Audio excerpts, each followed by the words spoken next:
നമുക്ക് കുറച്ചു നേരത്തേക്കെങ്കിലും ആ പഴയ കാലത്തിലേക്ക് പോകണ്ടേ? വരൂ, നമ്മൾക്ക് കൂട്ടുകൂടാം. സബ് ചെയ്യൂ, ലൈക്ക് അടിക്കൂ, കമന്റ് ഇടൂ. വലിച്ചിട്ട ആളെ അവിടെ വെച്ച് പെട്രോൾ ഒഴിച്ച് കത്തിക്കുന്നു. ഇത് കണ്ട് ആ സ്ത്രീക്ക് സ്വബോധം നഷ്ടപ്പെടുന്നു. അവർ ഓടി ഏതോ ഒരു മറവിൽ ചെന്നിരിക്കുകയും ആ ഗുണ്ടകൾ കുറെ അന്വേഷിച്ചിട്ടും അവരെ കിട്ടാതെ വന്നപ്പോൾ കാറിൽ കയറി പോകുകയും ചെയ്യുന്നു. ഇതെല്ലാം കഴിഞ്ഞ് കുമാരേട്ടൻ ആ കുഞ്ഞുമായി ആ സ്ത്രീയുടെ അടുത്തേക്ക് വരുന്നു. പൂർണ്ണമായി സമനില തെറ്റിയ ആ സ്ത്രീയെയും കുഞ്ഞിനെയും കുമാരേട്ടനെ ഉപേക്ഷിക്കാൻ കഴിയുന്നില്ല. വായിച്ചുകൊണ്ടിരിക്കുമ്പോൾ തന്നെ അവന്റെ അടുത്തേക്ക് അമ്മാവൻ വരുന്നു.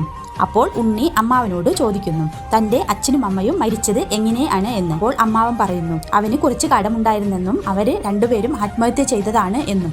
ആ കുഞ്ഞിനെ കൂടി കൊന്നുകളഞ്ഞു. അവർക്ക് ഇത്രയും കടമുണ്ടായിരുന്നെങ്കിൽ എന്നോട് പറയാമായിരുന്നു, അത് ഞാൻ വീട്ടിൽ കൊടുക്കുമായിരുന്നു എന്ന് ആ അമ്മാവൻ ഉണ്ണിയോട് പറയുന്നു. അപ്പോൾ ഞങ്ങൾ എങ്ങനെ തറവാട്ടിൽ എത്തിയെന്ന് ഉണ്ണി ചോദിക്കുന്നു. അപ്പോൾ ആ അമ്മാവൻ പറയുന്നു, തറവാട്ടിലെ അമ്പലത്തിലെ ഉത്സവത്തിന് ഉണ്ണിയെയും പെങ്ങളെയും കൊണ്ടുവന്നതാണ് എന്ന്. അങ്ങനെ ഉണ്ണിക്ക് താൻ ഇതിലേക്ക് എത്തിയിരിക്കുന്നത് ദൈവം തന്നെ ഇതിലേക്ക് എത്തിച്ചിരിക്കുന്നതാണ് എന്ന്, ഇതിൽ തനിക്ക് എന്തോ ചെയ്യാനുണ്ട് എന്ന് ഉണ്ണിയുടെ മനസ്സിൽ തോന്നുകയാണ്. അങ്ങനെ ഉണ്ണി ആ ഡയറിയിൽ എഴുതിയിരിക്കുന്ന പഴയ കേസിന്റെ ഫയലുകളും പഴയ ആ വർഷങ്ങളിലെ പത്രങ്ങളും എടുക്കുന്നു.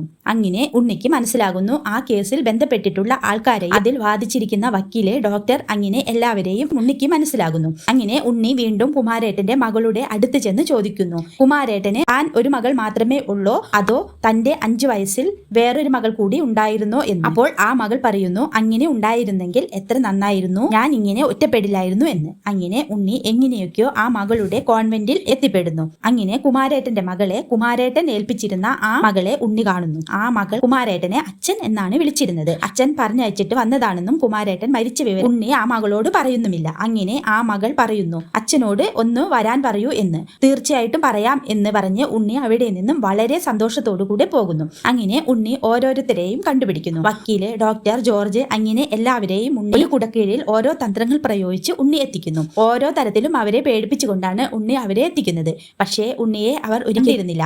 അങ്ങനെ ജോർജ് പറയുന്നു, തങ്ങളുടെ പുറകിൽ ആരോ ഉണ്ട്, നമ്മൾ സൂക്ഷിക്കേണ്ടിയിരിക്കുന്നു എന്ന്. അപ്പോൾ ഉണ്ണിയുടെ കൂട്ടുകാരൻ ഉണ്ണിയോട് ചോദിക്കുന്നു, എല്ലാവരെയും നമ്മുടെ കയ്യിൽ കിട്ടിയതാണല്ലോ, ഉണ്ണിക്ക് പകരം വീട്ടിക്കൂടെ എന്ന്. എന്താണ് കാര്യം എന്ന് അന്വേഷിച്ചുകൂടെ എന്നും. അപ്പോൾ ഉണ്ണി പറയുന്നു, ഒരാളെ കൂടെ നമ്മൾക്ക് കിട്ടാനുണ്ട്, ഒരു പൂച്ചക്കണ്ണൻ. അയാളുടെ പേര് നമ്മൾക്ക് അറിയില്ല.